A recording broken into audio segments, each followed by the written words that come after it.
करेगा, रिको sub division करेगा, conversion करेगा, तो उसके तहत भी उनको रिको को अधिकार होना चाहिए। इसीलिए ये लैंड रेवेन्यू एक्ट में संशोधन कर आज रिको को पूरा अधिकार दिया है कि वो किस तरह से कार्य कर सकेंगे। और इसमें विशेष रूप से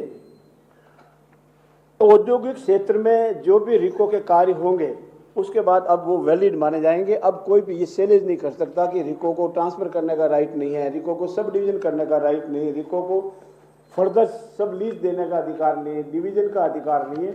अब रिको जो भी रिको इंडस्ट्री एरिया है उसकी वो धारा 100 के तहत भू राजस्व अधिनियम के तहत उसकी वो मालिक की तरह माना जाएगा, और मालिक होगा तो वो लीज भी दे सकता है, सब लीज भी दे सकता है, ट्रांसफर कर सकता है।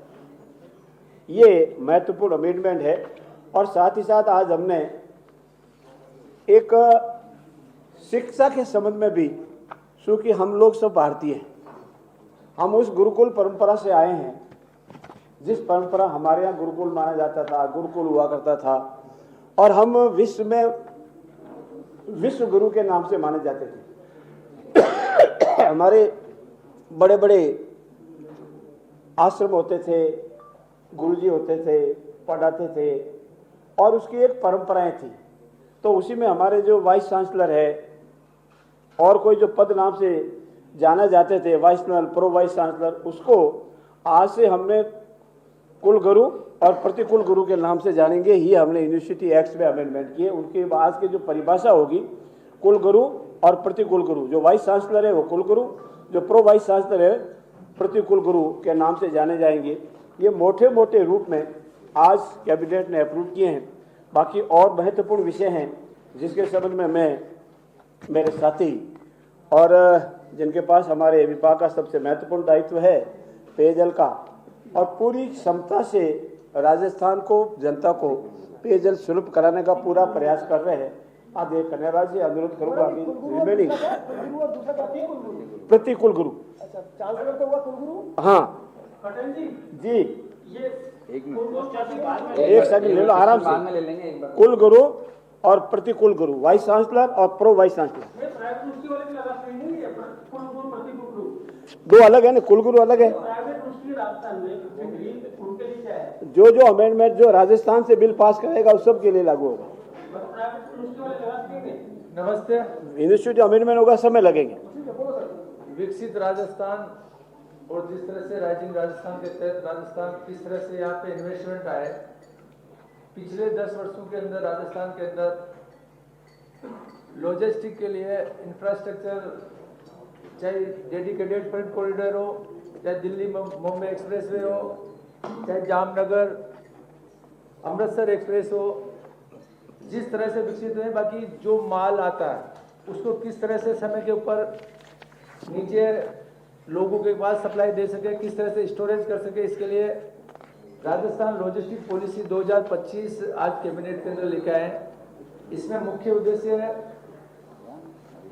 Warehouse, silo, cold storage, inland container depot, container front station, air freight station, cargo terminal, ट्रगर आदि इत्यादि हेतु कैबिनेट में जो भी यहाँ पे इन्वेस्ट करेगा उनके लिए कई तरह की सब्सिडी लेके आए। उनकी जमीन के अंदर जो लैंड जहाँ पे उनकी कन्वर्जन से लेके 5 से 50 करोड़ रुपए तक की अनुदान सरकार देगी 10 वर्षों तक, अगर कोई भी बड़े को इन्वेस्टमेंट करेगा। इसके साथ साथ 7 वर्षों तक 7% ब्याज का अनुदान भी ये देगी। 75% स्टैंड ड्यूटी में छूट है, 25% पुनर्भरण है। ऐसे इस कैबिनेट में आज ये डिसीजन लिए गए हैं, जिसकी वजह से यहाँ पे जो महंगाई कम करने के लिए जो हमारे यशस्वी मुख्यमंत्री का सपना है कि सब कुछ इंफ्रास्ट्रक्चर बनने के बाद में भी माल की लागत कम आए, इसके लिए ये सारी पॉलिसी लेके आए हैं।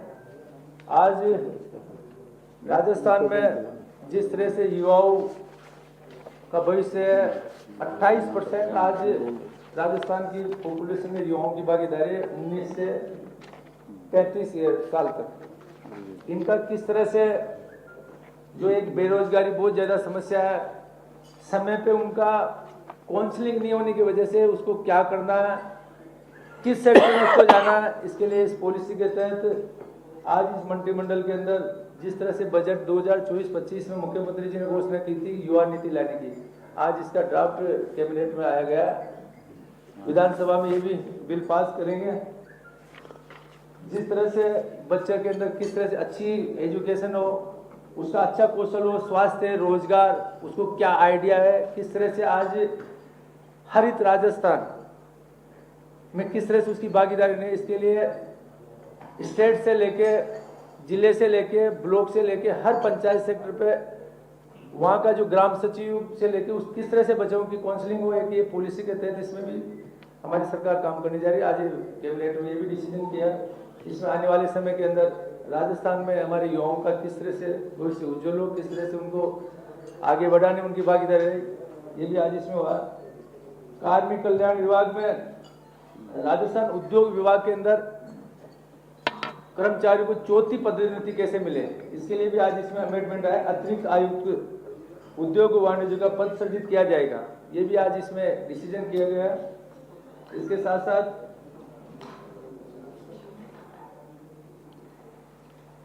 राजस्थान सर्विस इंजीनियर्स पीएचईडी के अंदर वरिष्ठ रासायनिक और 2-3 पद ऐसे थे जिनके अंदर इंटरव्यू बेसिस पे पद भरे जाते थे। नया अमेंडमेंट लाके उसके अंदर अब लिखित में 90% लिखित के नंबर आएंगे और 10% उसकी साक्षात्कार पे रखा गया है। पहले पूरा का पूरा 100% साक्षात्कार पे दूसरी विभाग के डेपुटेशन पे लेते थे, ये भी इसमें आज लिया गया है। संस्कृत शिक्षा के अंदर महाविद्यालयों के अंदर जो 36% मिनिमम अंक आना अनिवार्य है और 36 से 40% और SC/ST के लिए 5% की एक्स्ट्रा छूट की है, आज ये भी इसमें प्रावधान किया गया, कैबिनेट के अंदर लिया गया।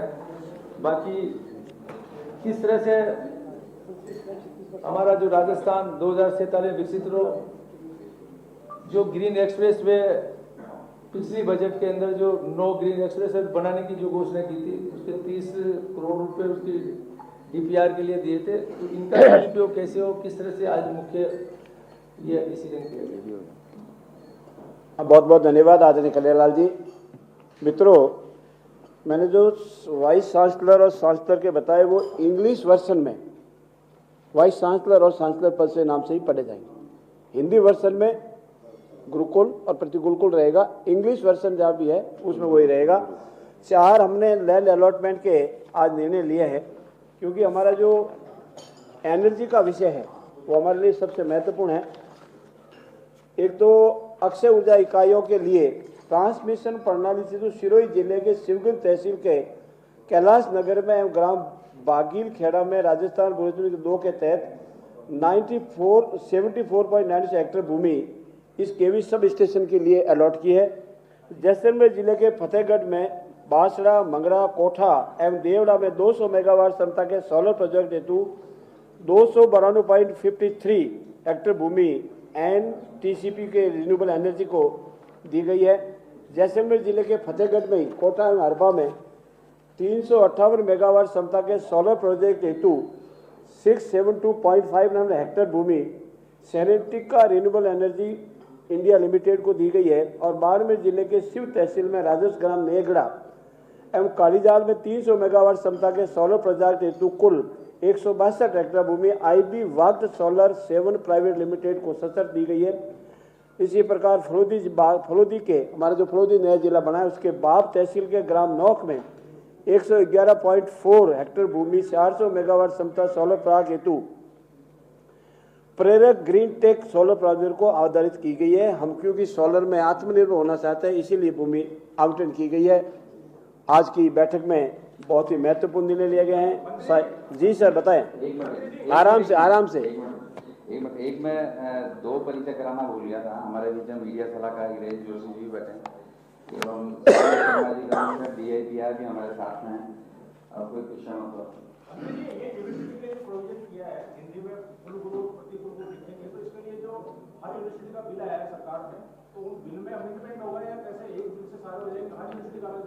हम इसमें ये जो प्रोविजन लिया गया है इसके बाद विधिवत सभी यूनिवर्सिटीज में अमेंडमेंट के द्वारा धीरे धीरे सब में करेंगे।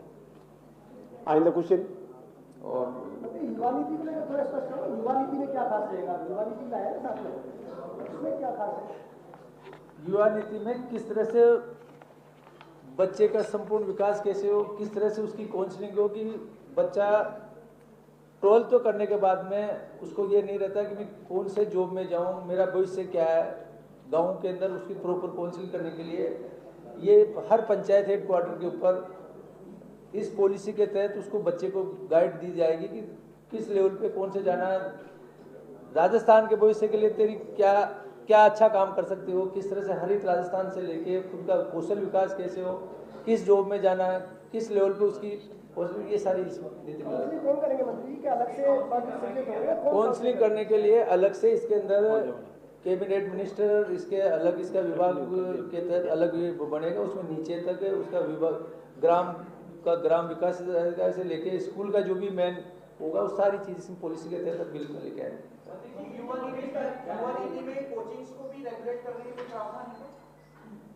कोचिंग इसमें नहीं है। मैं आपको कोचिंग वाले के लिए आप सबके अनेक क्वेश्चंस होंगे और स्वाभाविक भी है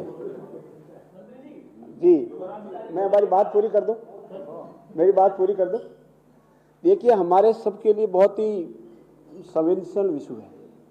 अगर हमारे बच्चे चाहे कोटा हो, जयपुर हो या राजस्थान का कोई भी हिस्सा हो, तो उगता हुआ फूल पूर्ण नहीं खिल करके बीच में मुरझा जाए, हमारे लिए बहुत ही गंभीर विषय है।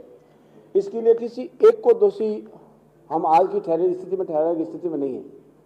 माता पिता की अपेक्षा अपनी जगह है, होनी भी चाहिए। हर माता पिता चाहता है कि मेरा बच्चा और बच्ची बहुत अच्छा पढ़े, अच्छे अंक लावे और जो उनकी अपेक्षा उस पर खरा उतरे।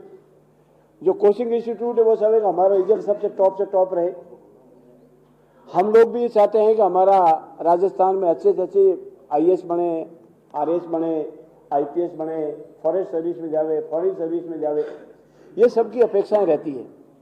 पर एक वातावरण बनाने की आवश्यकता है कि बच्चे पर इतना अधिक मानसिक तनाव नहीं हो और उस पर इतनी ही क्षमता का प्रभाव या भार डाला जावे जितना वो झेल सके। ऐसी स्थिति में ये जो घटनाएं हो रही है वो दुखद है। राजस्थान सरकार इस पर बहुत ही गंभीर है, विचार चल रहा है। अगली जब कभी पीछे में आएंगे तो इसके संबंध में कोई आपको अच्छी इंफॉर्मेशन देंगे। धन्यवाद।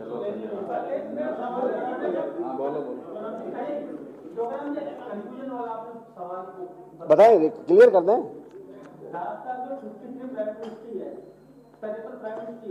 उनके जो चेयरमैन वाइस चेयरमैन लिखते हैं, उनके लोगों की कुलपति है ना, उनके लिए लिखा जाता है चेयरमैन वाइस चेयरमैन, और गवर्नमेंट यूनिवर्सिटी वाले चांसलर प्रो वाइस चांसलर लिखते हैं।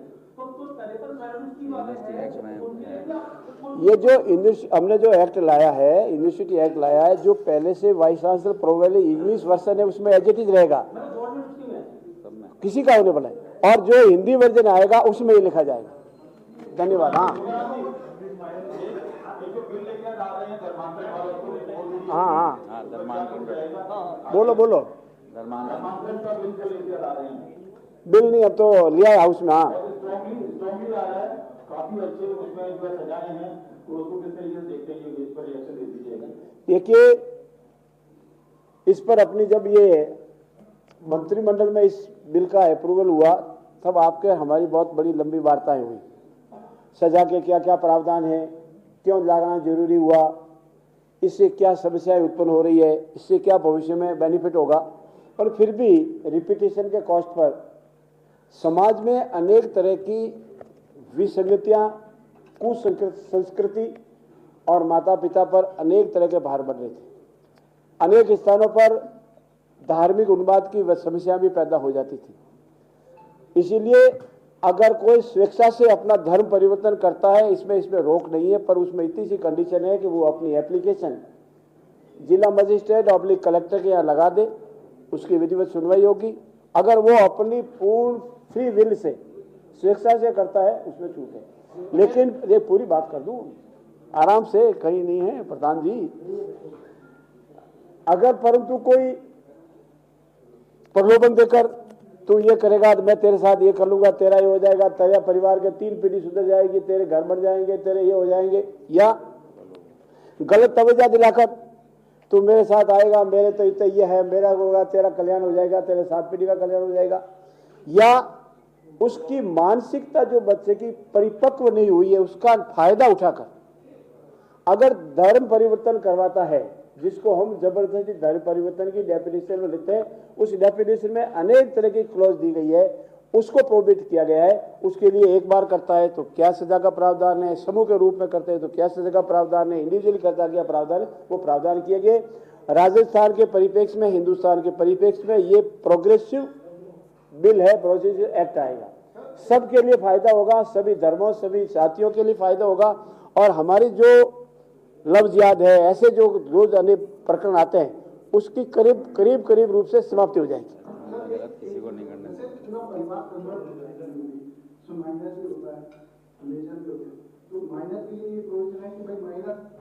देखिए, आपको नॉलेज में बता दूं, जनरल क्लोजेज एक्ट में माइनर की कोई कंसेंट होती ही नहीं है, इसीलिए उसको तो आप भूल जाओ, प्रश्न ही नहीं होता, प्रश्न नहीं उठता है, क्योंकि उसकी कंसेंट नहीं होती है। माइनर की जब तक वो बेजर नहीं हो जाए उसकी कंसेंट और नॉन कंसेंट का प्रश्न पैदा नहीं होता है। अगर उसके माता पिता धर्म परिवर्तन कर लेते हैं, इसका तात्पर्य ये नहीं कि उस बच्चे ने कर लिया है। जब तक वो मेजर नहीं हो जाए, स्वयं की कंसेंट नहीं देवे, कंसेंट देने का तरीके से कंसेंट नहीं देवे, तब तक धर्म परिवर्तन नहीं होगा। माता पिता भी जो प्रक्रिया बताई है, कलेक्टर के यहाँ एप्लीकेशन लगाएगा, जबरदस्ती धर्म परिवर्तन को रोका गया, धर्म परिवर्तन नहीं रोका गया, आपको उसको लैंग्वेज करना फोर्सिबल है, उसी को रोका गया। बहुत बहुत धन्यवाद सब साथियों का। देखिए, संसार में मेरा सभी साथियों से अनुरोध है, अनेक मेले होते हैं, अनेक त्योहारों पर मेले होते हैं, लेकिन हिंदुस्तान के इतिहास में 142 साल बाद में ऐसा संजोग आया है, 144 साल बाद, मेट में भी करेक्ट, 144 साल बाद में ऐसा संजोग आया है। आप कल्पना कीजिए और योगी जी और मोदी जी सरकार को धन्यवाद दीजिए कि 4 करोड़ 5 करोड़ और राजस्थान की जीती जनता 8 करोड़ उसकी एक साथ एक स्थान पर एकत्रित हो जावे, फिर भी वो पूरी व्यवस्था करने का प्रयास कर रहे हैं और व्यवस्था हो रही है। जो जाके आ रहे हैं वो कह रहे हैं, मैं तो अभी नहीं गया। ऐसी व्यवस्था करने के लिए मैं आज मेरी ओर से, हमारी सरकार की ओर से योगी जी और मोदी जी सरकार का बहुत बहुत आभार व्यक्त करता हूँ, धन्यवाद देता हूँ। इतिहास में ऐसी व्यवस्था करने वाला शायद ही कोई संस्था या सरकार होगी। बहुत बहुत धन्यवाद। हम 8 तारीख को धन्यवाद। सरकार पूरी जाएगी। सभी अल्पाहार पर आमंत्रित।